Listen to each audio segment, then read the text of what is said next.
England's greatest philosopher, Ozzy Osbourne, once said, "Crazy, but that's how it goes." Now for Ozzy, this crazy train was driven by the acceleration of demands or the acceleration of culture. For me, my own personal crazy train was driven by my depression. Now mental illness is hard to define because it affects every individual so differently. So for me, it could mean, despite having extreme stage fright, that I sign up to give a TED Talk. But there are a few common characteristics that branch across all of them. The first one is that your thoughts and your actions tend to defy logic. Now, for me, this meant, despite everything in my life being exceptional and wonderful for me, I was miserable. And not the kind of miserable that's trendy, that you tweet about to get a whole bunch of retweets. It was the kind of miserable that I couldn't get into my car without immediately thinking of ways that I could crash and only hurt myself. Now, with this illogical thinking comes an inability to communicate. Now,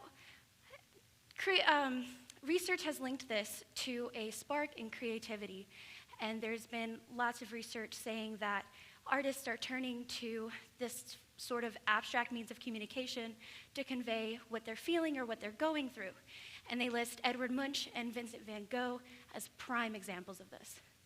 Now, I know Vincent van Gogh, but I did dabble in some art and some poetry during my depressive episodes. Did I show anyone?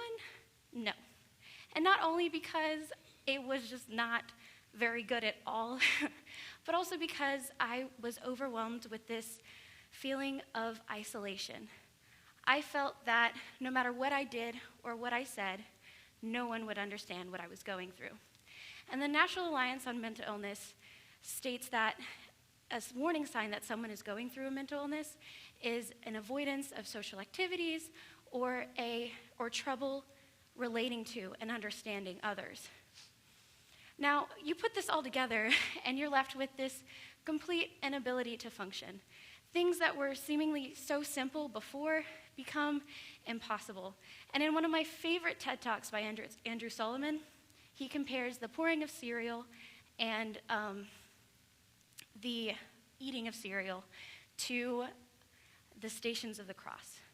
These simple things become complicated.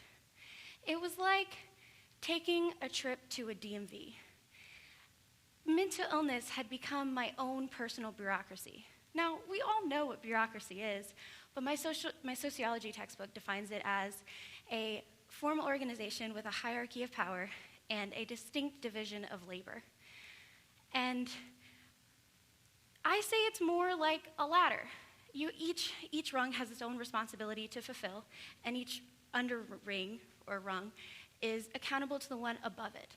And they all have their roles to fulfill the needs of this ladder and keep the bureaucracy up. Now, to define what roles each things are, bureaucracies emphasize a strict set of written rules. And these written rules are also known as red tape. And the bureaucracy's inability to cross this red tape stops it from making sense sometimes. It defies logic. Now, the most common example of this is probably whenever you're really craving a breakfast biscuit. And they stop serving breakfast at 11, and it's now 11:02, and you can see the breakfast biscuit right in front of you, but they refuse to serve it to you. So you say, "I need to speak to your manager now." And they come back and they say, "Oh, well, we're in the middle of the shift change. I'm sorry, the manager isn't here. Like, there's nothing we can do." And you realize that this bureaucracy can't even communicate amongst themselves, let alone with you. And so this, going back to the ladder, it also reflects in the ladder, because although each rung has its own responsibility to fulfill, and they all work together to hold the ladder up, they don't come in direct contact. So you hear a lot of, "I don't know what's going on because that's not my department." And so this isolation of each division, the authority figures, the workers underneath them, and the isolation of the people trying to interact with the bureaucracy leads to the bureaucracy not being able to work like it was intended to. It doesn't function. It leaves a faulty, broken ladder that people can fall through. I just realized something. I think that mental illness and bureaucracy seem really similar. In fact, I think they're kind of the same. So now the question becomes, what happens when a person suffering from mental illness tries to interact with a system that is also mentally ill? Well, this is what happened to me. During my last depressive episode, I knew something was just really wrong, and so I reached out for help. I called a psychiatric hospital that I ended up checking myself into later, and I asked if they had any testing available. And they said, no, we only offer that service to patients. And unless I planned on dropping out of school, I couldn't quite become a patient. So then I turned to my school, and I ended up being escorted off of campus in an ambulance. And whenever I got to the hospital, they told me that I would have to undergo a series of tests before I could be seen by a psychiatrist. Whenever I asked how much these tests would cost, even with my insurance, I graciously said no thank you, because it was far too much for me to handle. And so then I called my mom, and the hospital referred me to a psychiatric center, behavioral health center, nearby where she lived, so it worked out great. And we decided that the next morning, we would wake up super early and try to get help from this behavioral health center. And whenever we got there, they refused to see me. They refused to see me because I didn't belong to the county that the center served. It didn't matter that my mom did. It didn't matter that I was in the hospital the day before. And it didn't matter that we were both crying and begging for someone to help us. So we left, very defeated but unwilling to give up. And we decided to try the private sector. So we drove over to a private psychiatric office, and my mom went inside to try to make an appointment for me, and I stayed in the car and called the behavioral health center in my county. And I remember yelling at the woman on the other line because she was telling me that it would be a waste of my time to come in because I had insurance. Because I had insurance. She told me that they would just refer me to a private sector anyway, so there was no point in me coming in. And so I angrily hung up the phone with her and waited for my mom to get back from the office. And she comes back and she says, I got you the soonest possible appointment. And I could sense the satire in her voice. And so I asked when, and she said, 3 months from now.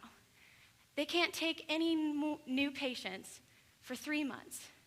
So because we had time, I asked her to just take me to class. And within 14 hours, all of the resources known to me had been exhausted.